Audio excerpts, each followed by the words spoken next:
Hello and welcome back to my small little library. If you can hear some squeaking, it's the dog in the background. He's playing. I don't think it will be too annoying, so hopefully it's fine with you. Let's talk about the bad books I've read so far this year, which have been quite a lot, I have to say, much more than I would have thought. But I have some that I won't mention because I feel like it's more of a personal feeling that they're bad.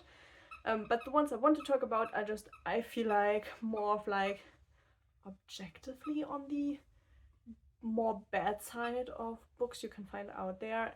So yeah, let's have a quick little chat about them. The first one I'm gonna talk about is The Tooth Fairy by Graham Joyce, which this is a horror book, an older one, I think from the 2000s, right around there. Yeah,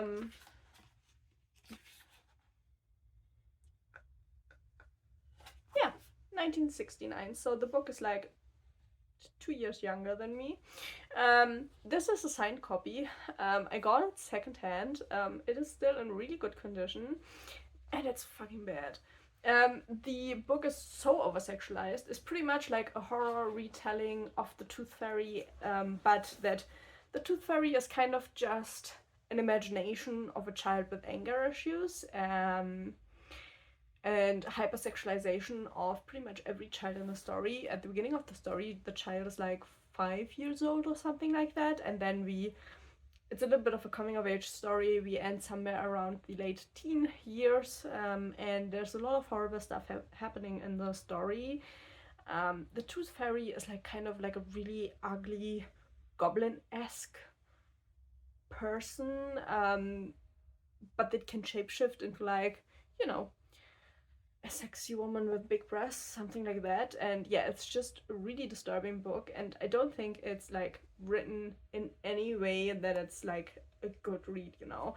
I feel like you could make a good story out of the concept, what was supposed to be happening here, but it just wasn't. There just were no point in the book where I thought like, oh, that is like done okay. Mostly I was really disturbed by the book. So yeah, that is the first one I've read that was really horrible this year. I wouldn't recommend it at all, to be honest. Then we have a book I've talked about a few times now, and that is Whale Fall, like the biggest disappointment of the year. The blurb tells you it's a story, well, it's by Daniel Cross. The blurb tells you is a story about a guy who gets swallowed by a whale while diving, and his story to get out of the whale. In reality, it's a story about a boy, a young lad, if you want to call him that, because he's, I think, 17 when this happens, or who gets emotionally and mentally abused by not just his father, but also his family. And he has a really hard time coping with it. He runs away from home, he lives with friends, and his father gets cancer and dies from that. But not really, because his father commits suicide and he jumps into the sea because his father is a fisherman. And the book, we are at the point where the boy wants to like kind of make peace with the situation, and his idea of making peace with it is getting the bones of his father so his mother can lay him to rest, and he thinks that will kind of like make everything good again. And the whole story, inside the whale and outside, is just how badly everyone was behaved towards him.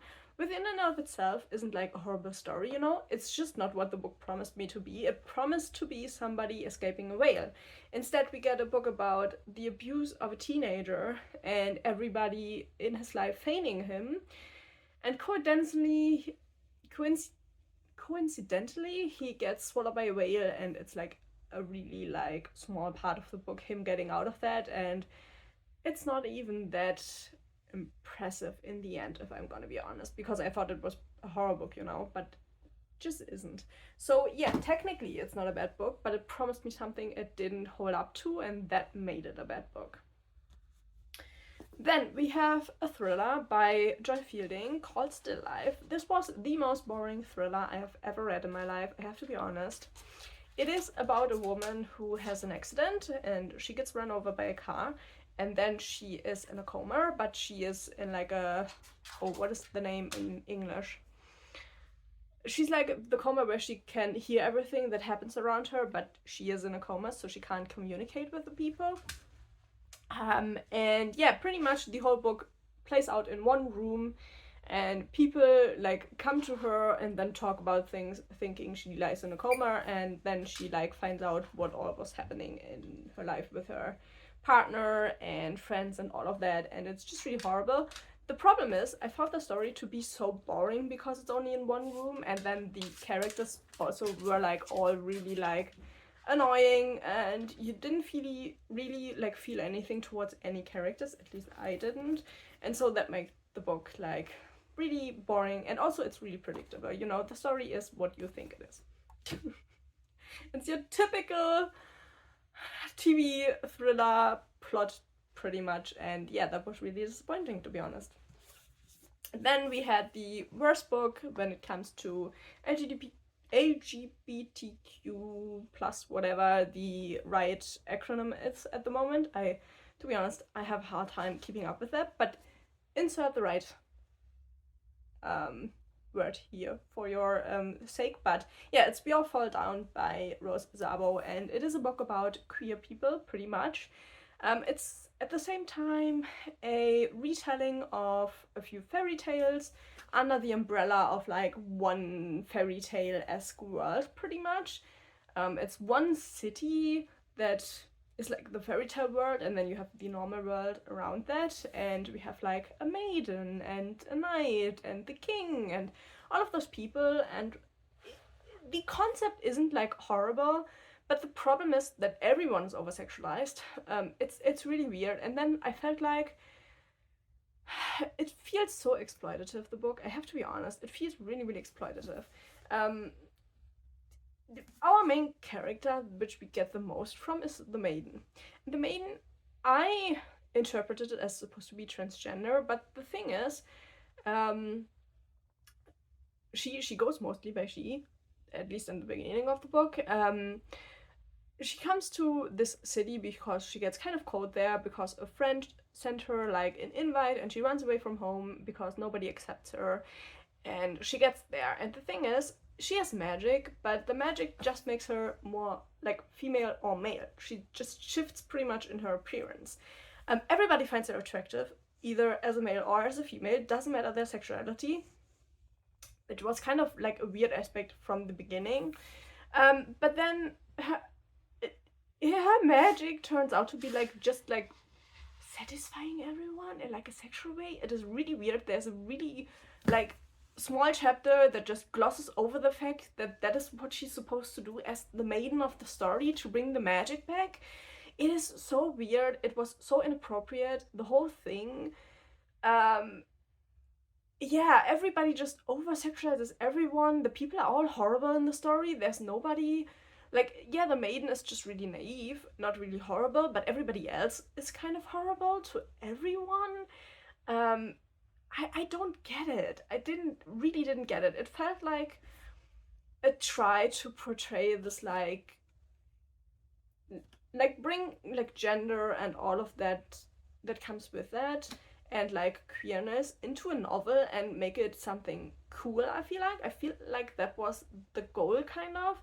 But instead, everybody is horrible and over sexualized, and it has nothing to do with the people in itself. It's just,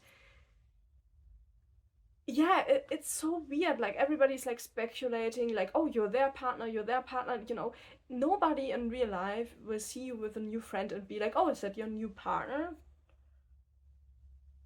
No, nobody would think that. And then, I don't know, they treat people so horribly. Like, there's Jack, for example, and our maiden comes and lives with Jack because he has room, or she. I'm not even really sure. I think Jack is like your typical tomboyish lesbian, but like she treats everybody really horrible. Like she's a really bad partner, and she kills people for a living, kind of not. She kind of works for a mob boss, and it's like all really weird. The mob boss is a dog because of a curse, you know, and the book goes from there. We have Alice, who is like in this really bad abusive relationship.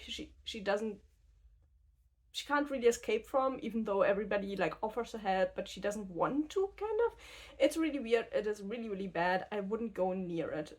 Like, there are so many also good books with like queer representation in them.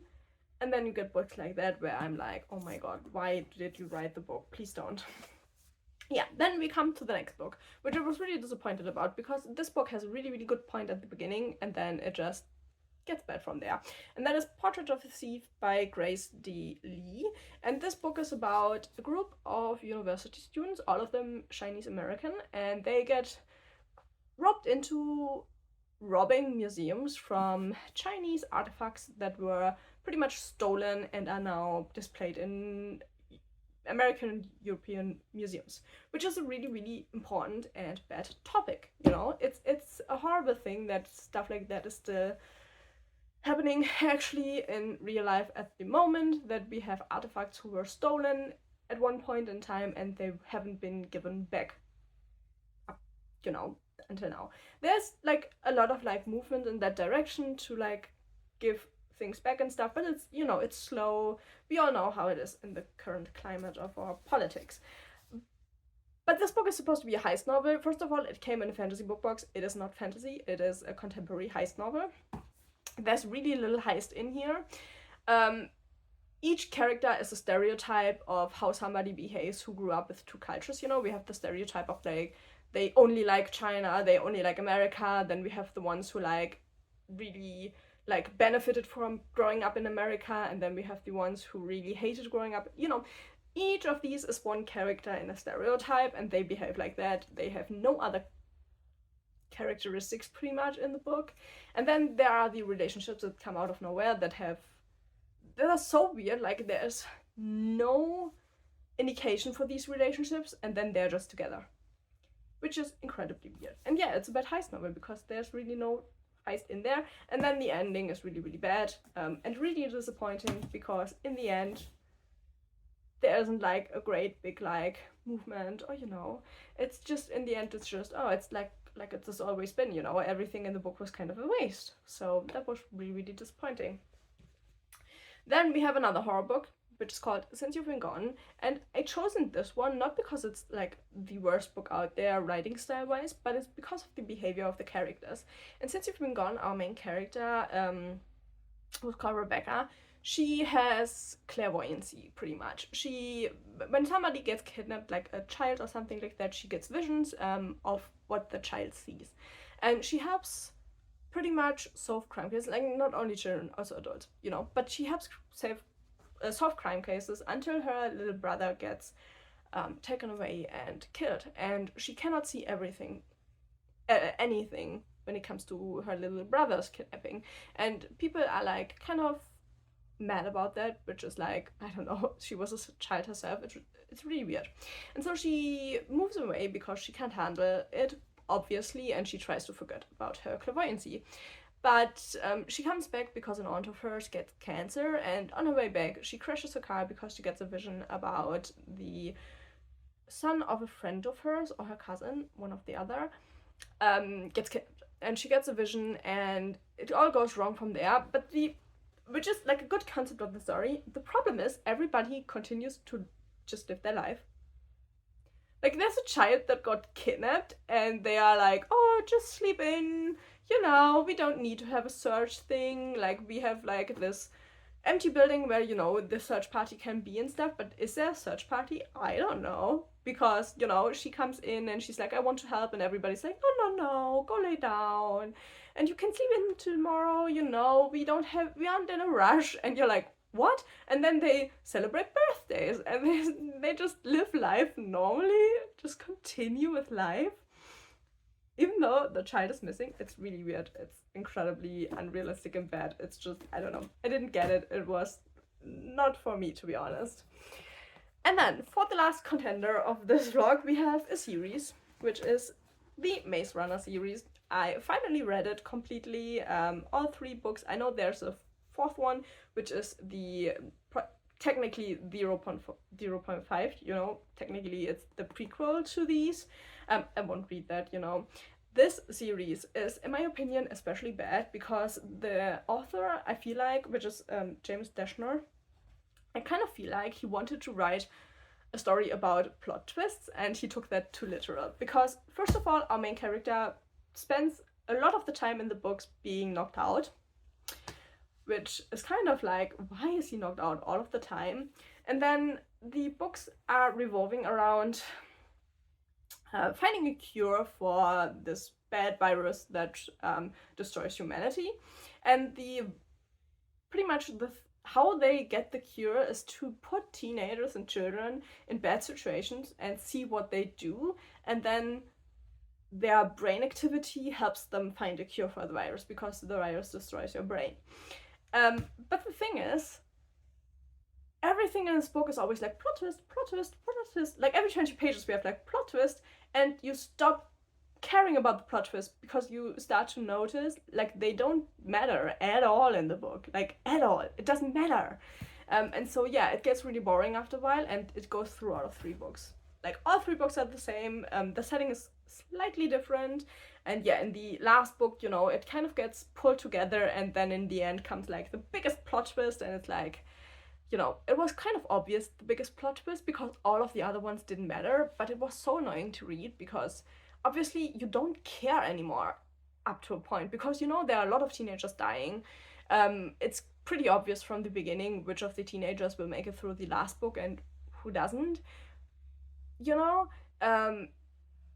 And it's so inconsequential, anything that happens in the book, that like I started the 2nd book and I was directly like, I don't care anymore.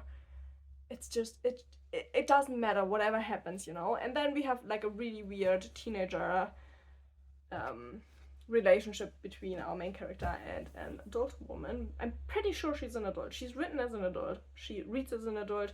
She interacts mostly with adults and then with one teenager, and they get to kind of be a couple in the end, which is really disturbing as well, to be honest. But yeah, those were the worst of the contenders. There are a lot more 2-star reads out there that I have read this month.